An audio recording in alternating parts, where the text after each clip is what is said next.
Sean. How you doing today? Hi, I'm good. Can you hear me okay? How you doing today? I'm good. Yeah. Have you done one of these before for any other kind of networks or television shows? No, I have a YouTube channel of my own, but other than that, no.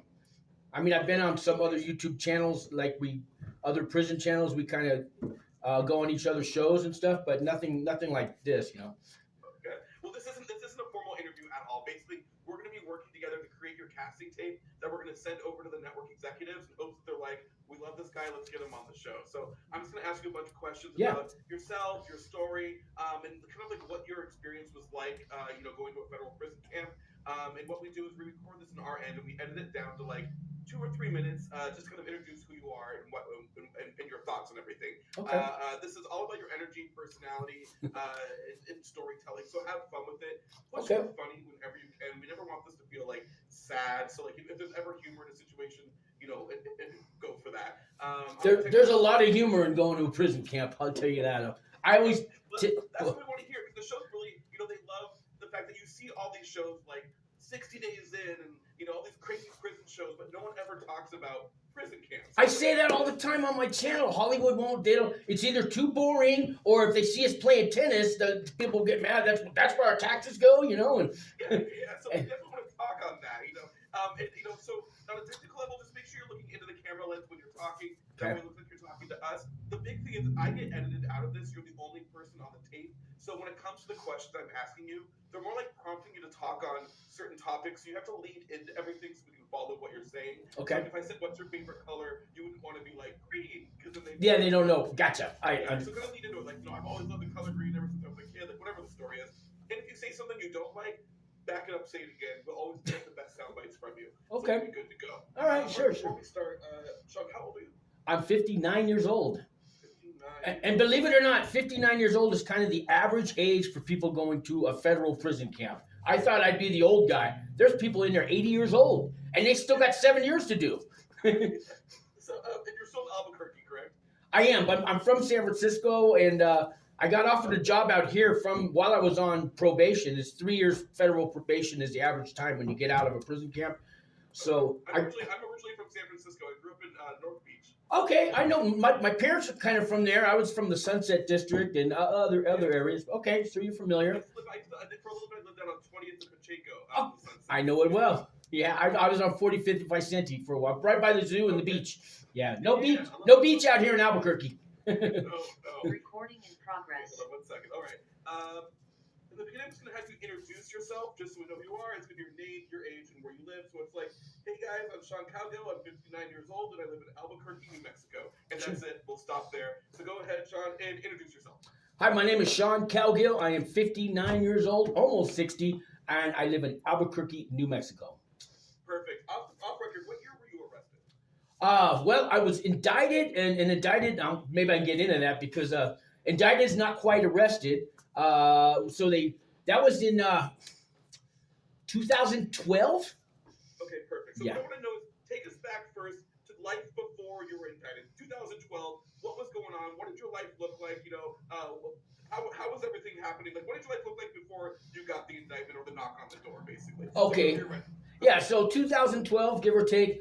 I've been working in restaurants all my life. I worked my way up to a chef, started off as a busboy. I had some college experience and just kind of your average guy, and struggling in the Bay Area where, the price of $3,000 for a studio apartment, and that's not even in the good neighborhoods, and just kind of struggling along. And I actually ended up homeless, lost a job, and had some drug problems. Don't have them anymore, guys, and been in recovery over 10 years now. And that's all thanks to prison, which kind of turned my whole life around. But I started... I was at a homeless shelter, and a guy wanted his taxes done, and I kind of knew how to do that, but he never had a job, but he had money, and I said, well, how do you get money? I panhandle, I steal copper, and I said, well, what if you walk dogs or clean houses or babysat? Because there's a little thing in the tax thing where you can actually say that you made the cash, but you don't have to prove it because they paid you cash, and I get you some credits back. And one thing led to another. He told two friends, and you can go back 3 years. I got all these guys money. Now I owe the government $1.7 million. I took it to the extreme, And at the time, I didn't care because I was in a homeless shelter. What are they going to do? Feed me and give me 3 hots and a cot? And that's what they did. Yeah, I got caught. I'm guilty, guys. I'll never do it again. I've learned my lesson.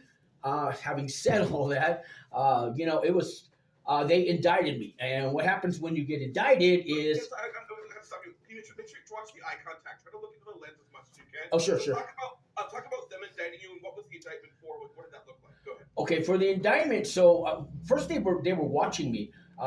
So many people were calling me to have their taxes done, because they never had jobs. So basically, a whole homeless neighborhood was getting a hold of me, and I was given, if you refer somebody, I'll give you $100, and they're getting $5,000-$6,000 back.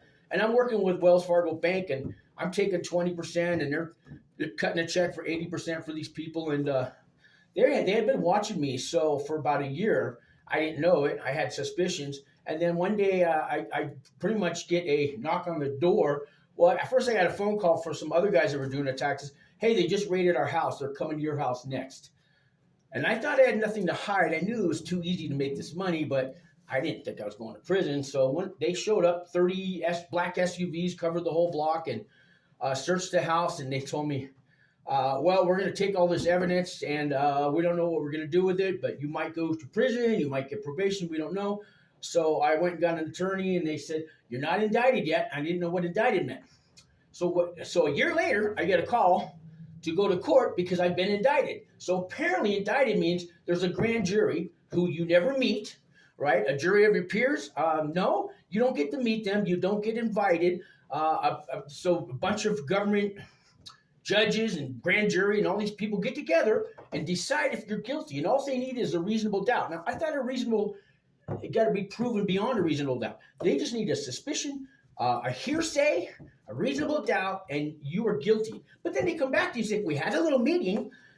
You've been indicted. That means you're guilty and you're going to prison. But we'll give you a chance to show up to court and prove that you're innocent. Wait a minute. I didn't learn any of that in civics. I must have missed that week. And that's pretty much how indictment works. So now you got to prove you're innocent. In the meantime, if you're a nonviolent criminal, which I was, you can be released on pretrial, where you're going to have a pretrial officer, which is like a probation officer, and it's a little more intense. They're going to drug test you at least twice a week. You can go to school, you can go to work, go on with your life, but every couple of weeks you check in at court. Your pretrial officer comes by, searches the house, make sure, you can't do alcohol, drugs, anything like that. Some people have a curfew, they have an ankle bracelet. I was lucky I didn't quite have all that. But one day you're going to prison. And a year goes by, they keep extending it for different reasons. Different lawyers, or there's different people involved in your case, and there's conflicts of interest. I'm so curious, like, to make the long story, because this does get edited. Make the long story short, what were the charges, and then what was the sentence, and then when they sentenced it to you, were you just like, oh my god, like, did you ever think you'd go to prison? Like, the fact that like I have to go to prison, like, what was the initial shock like? Yeah, I'll try to shorten it down for you. Yeah, so when I got indicted, they raided the house, and a year later I get indicted. I show up to court, and my charges were wire fraud. They were identity theft, which I got dropped because everybody that did taxes, I made them sign something giving me their permission. But there was about 14 different charges, everything from money laundering, because it went through Wells Fargo Bank, to wire fraud. I can't remember all the charges, but I got it all dropped to wire fraud. And if wire fraud fails, they always have conspiracy. They always use that. And conspiracy is, if I'm sitting looking out my window and a guy's dealing drugs across the street and I wave to him, and the cops arrest that guy and they said, who are you waving to? I don't know, some guy looking out the window. They come, it's conspiracy. I can go to prison for that. That's all they need. Now, normally they wouldn't do something quite like that, but they can, and it's happened many a times. So I didn't know how much time I was going to get. I had a public defender that I went and got. He's saying, 14 to 20 years. Maybe probation. And what do you mean? Well, it all depends.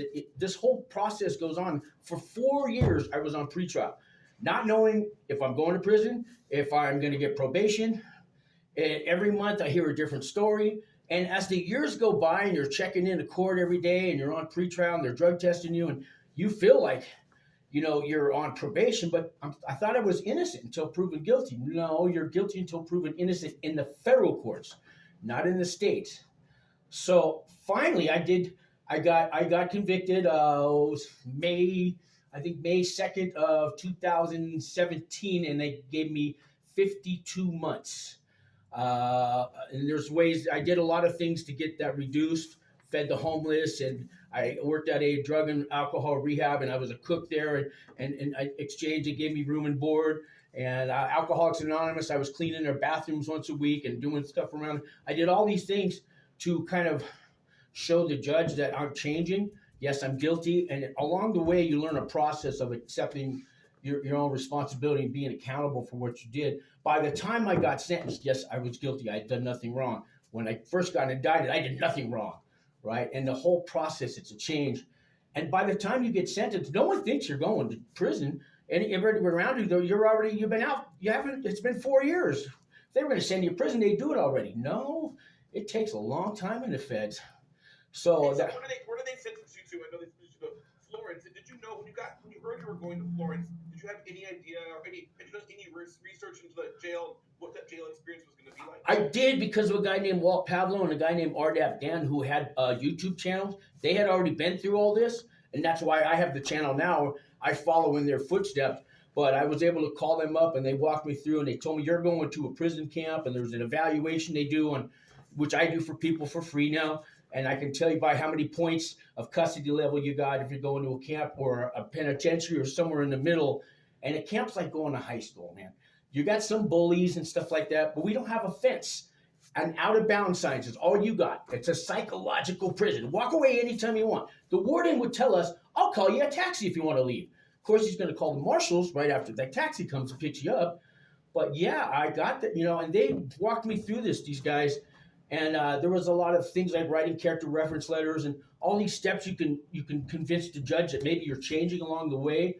So by the time I get to court, the judge says, you've done a lot. You showed me that you know you're guilty. You're starting to change. You're doing things. And whether you did this or not to get a lesser sentence, you did it. I'm going to cut you a break. And I went from like 7 years down to 4 years and 4 months. It gave me about 3 years off for doing all that stuff. And then once I got in there's other programs, and I did 27 months at the prison camp. So So I'm curious, the very first day you get to Florence, and make sure we know where you were sentenced to, what was your first impression of the place? Like, were you kind of like looking around like, wait, what? This isn't like the jail, that I see on TV. Like, what was your first impression when you got in? Yeah, so I got to self-surrender, which means you just show up to the prison. They're waiting for you. And it was Florence, Colorado. It's right outside of Colorado Springs. And so I had a friend in nearby that in Colorado Springs. I stayed at his house. In the morning, he drove me to this prison, and I pull up, and there's a little there's the little guard shack there on the side of the road with a thing goes up and down. And I pull up, and I get out of the car, and I walk up to the shack, and he says, "Well, just get out of the car, have a seat there on the side of the road. Somebody will pick you up." And I'm like, "What?" So I'm sitting there and I'm waiting, and this whole prison, it's a complex. The ADX Supermax is there, where they keep El Chapo and all those guys. And I know I'm not going there, but I didn't even know if I was going to the camp for sure, because my letter just said FCI Florence, and that could be any of those 4 prisons. So here comes a little white Toyota pickup truck, and there's a lady in it. And she goes, "Hi, are you Sean?" I go, "Yeah." She goes, "Oh, come on, get in." I go, "Get in, yeah." And I get in, and I go, "Do you want me to have my seatbelt on? You going to handcuff me?" She goes, she's just laughing. "You're going to the camp." I go, "Oh, I'm going to the camp." She goes, "You didn't know?" I go, "No, the paper just says FCI Florence."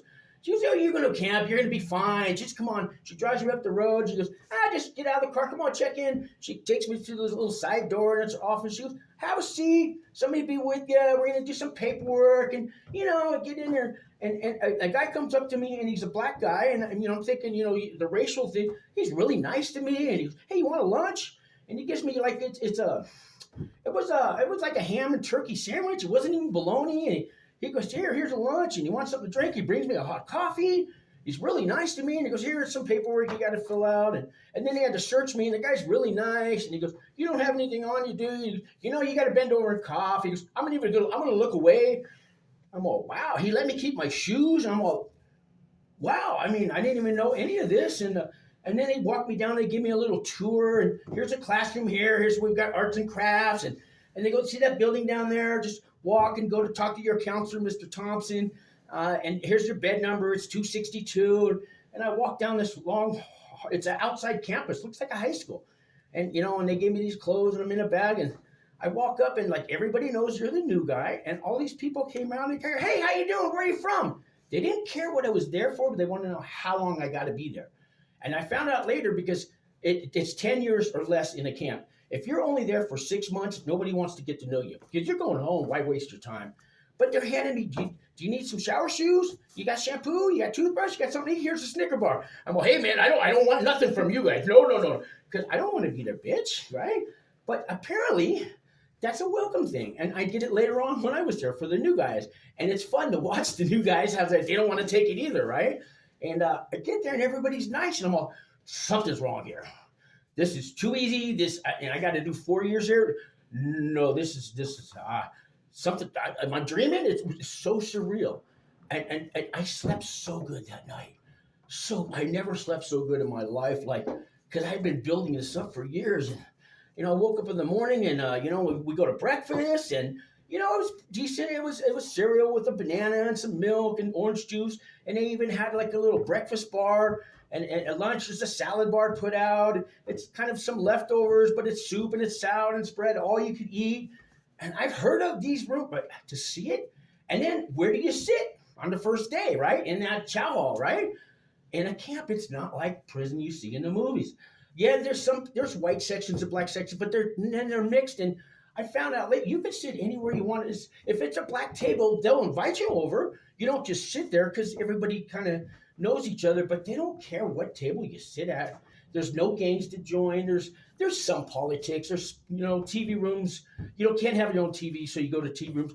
But I'd walk by the black TV room. Hey man, we got 2 extra seats. The game's on. If you want, you can sit here. It's cool. And you can. And nobody cares. You're wasted. What are you doing talking to them? And it's not like that. Everybody's going home, and most people are friendly. I'm curious though, when you first got into the lack of fencing. Like if someone wanted to just go, they could. But how did that affect contraband coming in? Like, did you see some crazy shit coming in? Well, I'm going to tell you, even the guards know this. See, the guards treat you pretty like respectful. And I asked them like my 3rd day or something because they assign you a job. I go, why are you so nice to us? He said, because we know we're going home every day. And we know you're not going to threaten our families to bring in some cigarettes because we know there's no fence. You go to the side of the road, you pick up a bag, you bring it in. We know. But we don't, sometimes they make us go search your lockers. But we know you're not going to threaten us. So we're happy. We get our paycheck. We get to live. We don't have all the drama. Yeah, you just go to the side of the road, pick up a bag. Everybody, I'm not giving nothing away. You could get caught bringing that bag in. There's a little truck that drives around every, 2 hours. They got it all scheduled out. They have lookouts. But yeah, anything you want, real alcohol, whatever, cigarettes, it's all in there. But, they do searches and lockdowns. And, you can get caught. And sometimes some prisons, you get caught for a cigarette and they'll throw in the shoe. Ours, they made you do push-ups or pull weeds, right, for a week because you got caught with a cigarette. It depends what prison you go to. We had some guards.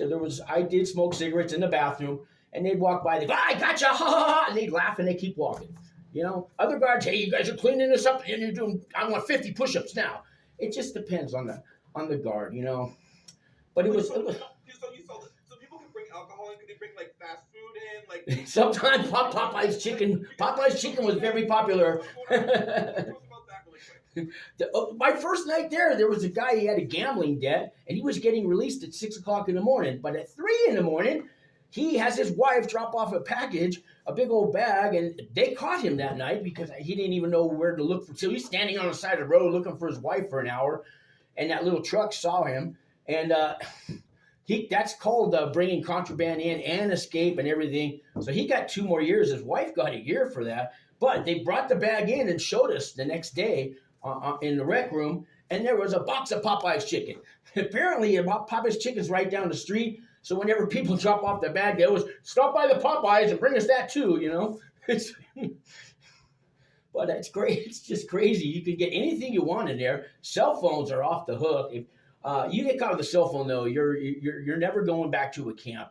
I never got one, but a lot people just can't give up that cell phone. So that's the dangerous one. What would they use the phones for? Would they just FaceTime their families? Would they be running businesses inside? Some of them just want to have their TikTok, Really. Did we talk about that? Okay. Did you see people making TikTok videos in there? Yeah, all the time, and they do video chats. Sorry, they did do that, so we know what you're talking about, because they're gonna love that. If this talking about the fact that you saw cell phones come in and you saw people making TikTok videos. video. Yeah, they put the little TikTok video. It's like a 60-second video. There, So can I have you say something? Can I have you start into it with like, I saw inmates bringing phones in and making TikTok videos, and then go into it. Go ahead. Okay, so I saw inmates bringing phones in. I mean, one time I went back to my cell. I had a cellie. He's got 3 of his buddies there, so there's 4 of them. Everybody's got a cell phone, and they're all on Instagram talking to each other while each one's showing their Instagram. And I found it later, but this happens all the time, and they're just showing the cameras. The feds don't like any cameras in there. So when they had their own shows. Guys had shows, weekly shows. People tune in and they're showing the commissary what we got going. Here's a bottle of Jack Daniels we got, ha ha ha. Just rubbing it in, and that pisses them off. So eventually, those guys get caught. They don't care. When they get out of the shoe, they buy another phone. It's crazy. Actually, say the words TikTok. The fact, they're making TikTok videos. I just want to get that soundbite. Yeah. So the inmates, they're making TikTok videos. They're showing each other. They're laughing. They're panning the phone and showing what the prison like. Oh, here comes the guard. Someone would show the guard for a second, put it away, and then they hide it. I can't tell you where they hide it, but So. How about food in there? How was the food in there? Was it, what were you guys eating? Did you guys celebrate holidays? Like, what were We did in holidays. We actually had, like 4th of July, we had barbecues. I mean, outdoor barbecues with hot dogs and hamburgers and potato salad, you name it. I put on these talent shows while I was there. I got all these people together in little 3-piece bands. Guys would juggle, tell jokes, and they gave us the microphones, the PA systems. We were outdoors, and cars would stop by the side of the road. They could watch our shows. I was out there playing my guitar, and the holidays were great. I had the best time. Holidays, I've never celebrated a holiday as much fun as I did in a camp, in a federal prison camp. It was unreal. There's a lot of good memories.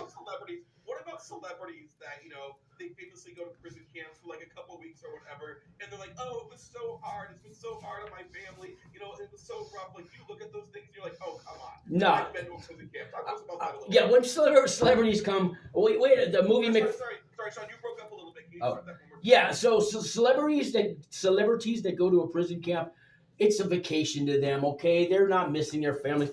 Matter of fact, you get all the stress from life is gone. You don't got no bills or anything to worry about.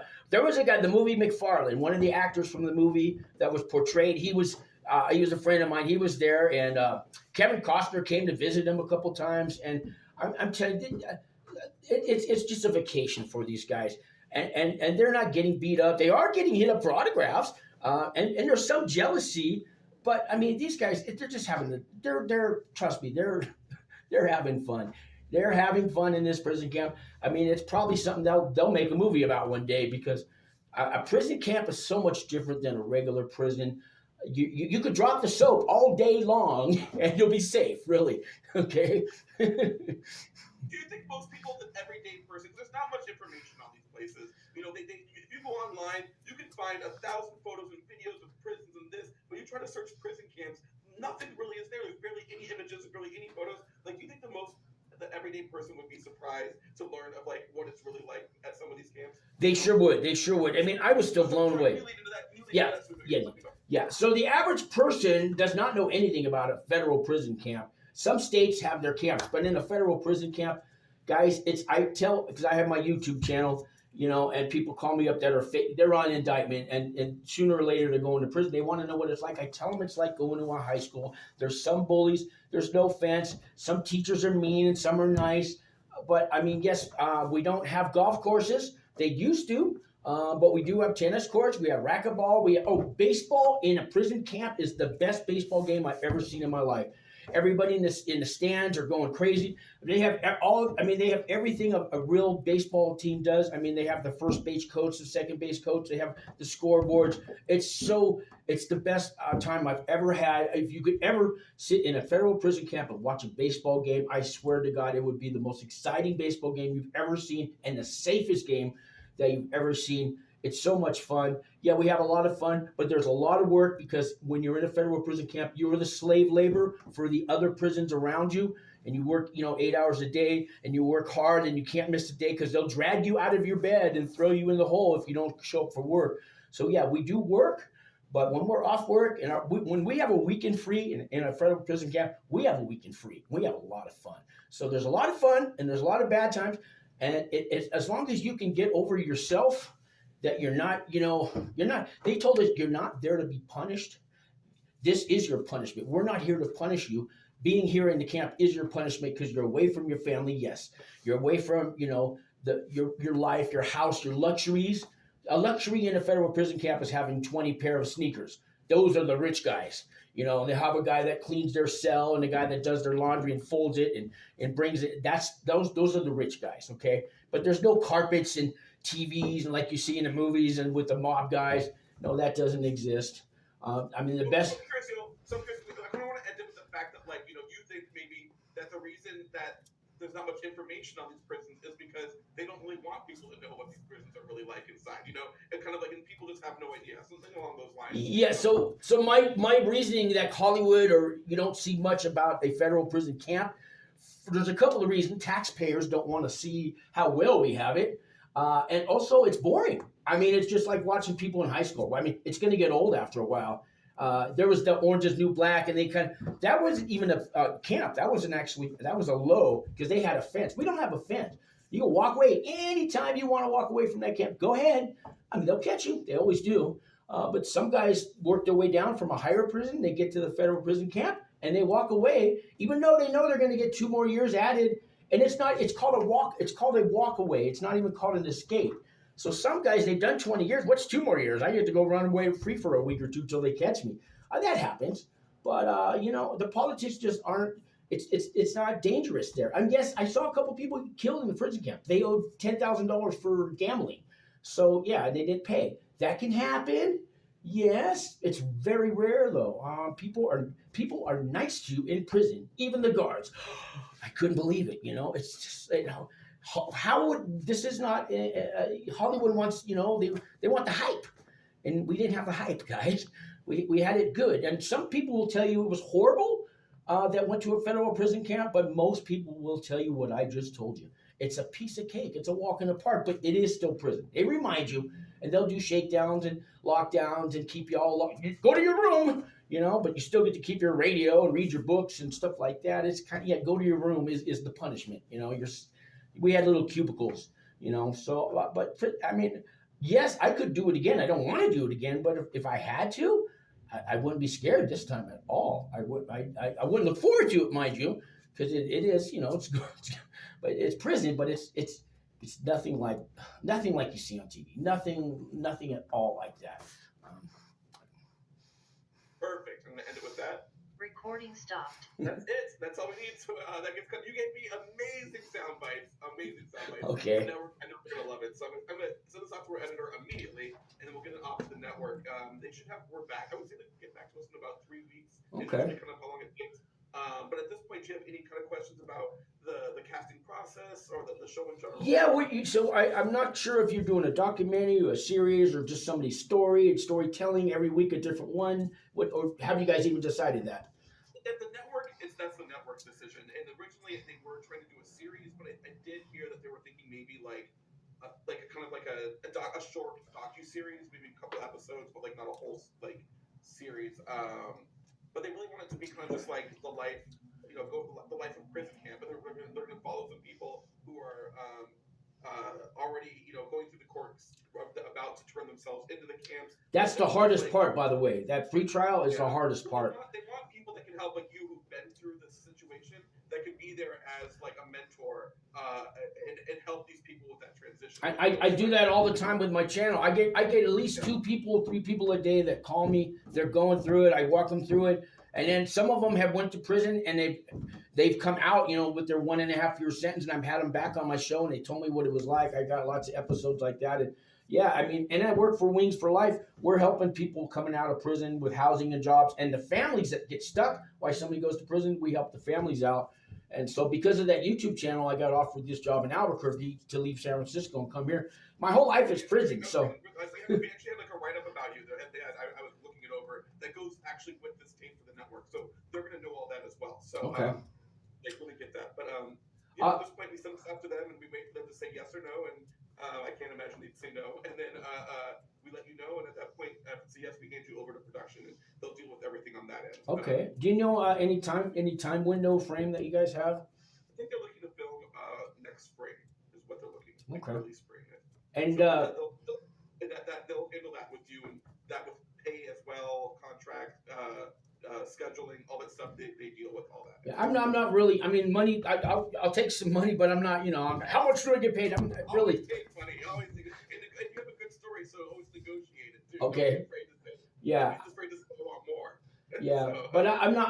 I'm not doing this really. I mean, money. Trust me, I like money and it helps, and I don't make. You know, I make $18 an hour, so you know. Yeah. But it'll help. But I'm not trying to do this only for the money. You know. yeah.